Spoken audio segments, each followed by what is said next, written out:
Dumelang landlord, this is your tenant Disebo D. Welcome to my YouTube channel.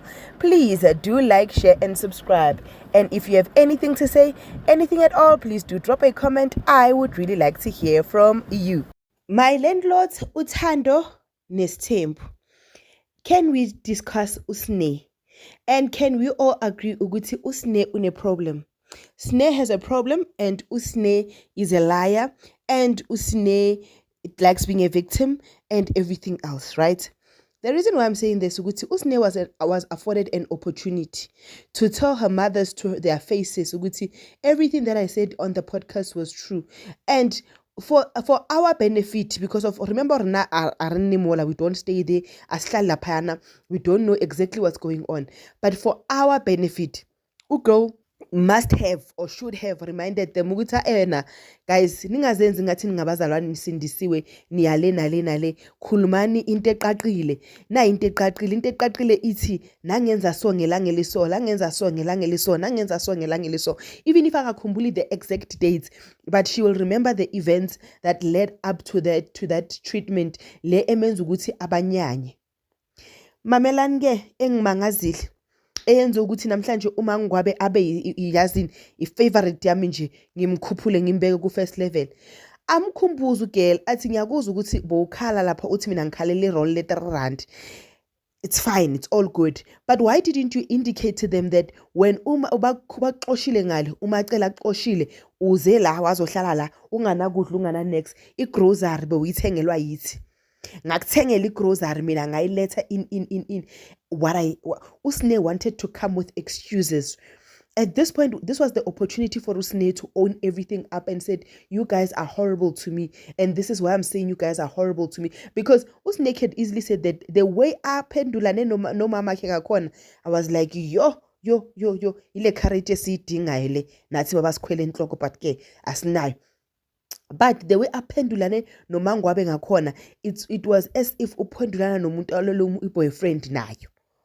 Hayi mangwabe mara umutshele like umagwabe umtshele inhliziyo yami yaze yaba mhlophe, because in all honesty we all wanted to know as South Africa. If you didn't want to know, then you don't live in South Africa or you don't watch Uthando Nestembu. We all wanted to know as South Africans ukuthi umangwabe waba nenhliziyo embi ngaleyo ndlela ukuthi Usne makafikile wafuna ukubala nama-roll nokuthi kudlwa i-roll elinjani nokuthi kwenzakaleni. Hayi ugela akasakhulumi lokho, njengoba sekathi umacele umthanda nje akaweli phansi akakhulumi lokuthi umacele wamxosha. Uyambona hore snake type tsela tsa hore he dilo di mtsamela pila on the other side, izinto mazimhambela kahle on the other side, unyela didiba on the other side, she just umosha izinto on the other side. Because why? Number one, umsele kumtshelile bangakangeni ukuthi mamela ke kuzongena umuntu oso. Ipurpose yokuthi ngibabizela ukuthi wena you must cough out ukhulume lokho kusenhlizweni and then uthi awubafundi labantu laba. And then now this is the opportunity. And mina personally, you guys might think I'm wrong, but I think ukuthi Usne is envious of Umpilo. Ukuthi Umpilo grabbed the opportunity. Angahlali nomama akhe biological mother, ahlala nomakhumalo, wayigrab i-opportunity, wahlala nomakhumalo, bathandana nomakhumalo, wasebenzisa i-opportunity wabakhe umupha yona, waye esikolweni, waba the girl that she wanted to be Umpilo. Now that Umpilo uqhubekile waphusha, wasebenzisa ama-opportunities lawa awatholele at her disposal, lo ufila ukuthi no, it could have been me. I don't know. But at this point, it reeks jealousy, because why does Usne not like Umpilo? Like, we've not seen something that Umpilo has done bluntly. Yoguti lewi yenzile. And furthermore, this was an opportunity for her to say, Umpilo, on this day, camera switched off. When uekteka soga wayenza so. But this is not like, you cannot hate a person for ama headphones ukuthi ngikubulisile azange ngizwe bofaka ama headphones. Like really at the age la kuyo es umama wabantwana bawu2 Usne ingqondo njemele mara ke every day hore Snake nonyane tse pedi, and ha ke bolela so you guys think ukuthi no o di se borongi o di se bokhuluma kabi nan, but today I am with uMangwabe. I am with uMangwabe magathi usine khona ama developmental stages ngathi wajumpile or amjumpile or futhi awamjumpanga ase amele eze, and unfortunately yena washiye emuva and uyawadinga manje because wow ugirl nje Medulla is not medullary. Medulla is not medullary.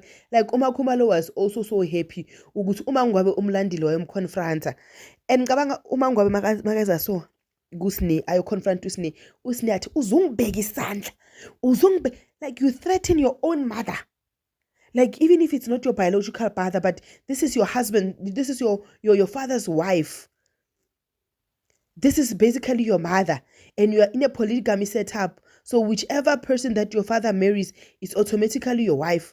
So now when you are arguing with that person, uzomtsho ukuthi uzungibeka isandla, uzungibeka engathi yamthreatenisha. I guys angeke.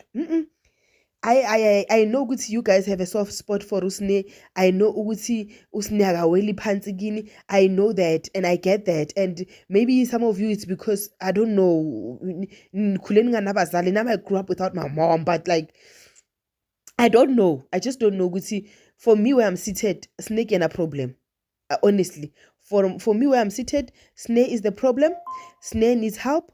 Snake needs to change. Snake needs to face whatever demon that she needs to fight with. Fight that demon. Pick up her socks. Rebuild her life. Because in all honesty, Umpilo umncane, and then Umpilo was afforded the same opportunity that she was afforded. Yo uMangwabe wamtshela ukuthi mamela ke wena ngabe uyazithengela zonke lezi zinto lempilo le ngabe uyayiphilela wena, but wena wachoose ukuthi ugijimisane namadoda uhamba ulala kunokuthi ulungise impilo yakho. Ngathi yes Mangwabe mutshele the truth le angakwazi ukuthi ayizwe le makayizwa kubabuwa ke uMusa Mseleku. The whole South Africa will say uMusa that is not sensitive to how Usne grew up. No, hey, uMusa did his part by to as a father, but Usne at this point she's proving ukuthi she's the problem.